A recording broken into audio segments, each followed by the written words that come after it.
নিয়ে এলাম প্রতিবার পরীক্ষায় আসা 5টি গুরুত্বপূর্ণ ট্রান্সলেশন। 1. সকাল থেকে গুঁড়ি গুঁড়ি বৃষ্টি হচ্ছে, সঠিক ইংরেজি অনুবাদ কোনটি? It has been drizzling since morning. 2. He can make you do this এর সঠিক বঙ্গানুবাদ সে তোমাকে দিয়ে এটি করাতে পারবে।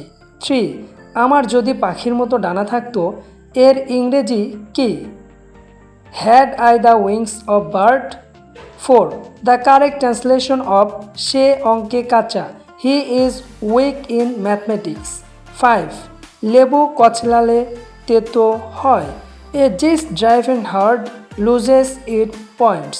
নোট: জিস্ট অর্থ ঠাট্টা বা পরিহাস এবং ড্রাইভেন হার্ড অর্থ বেশি বাড়াবাড়ি করলে। তো এরকম আরও ভিডিও দেখে আপনার প্রস্তুতি বাড়িয়ে নিতে চ্যানেলটি সাবস্ক্রাইব করে আমাদের সাথেই থাকুন। সবাইকে অসংখ্য ধন্যবাদ।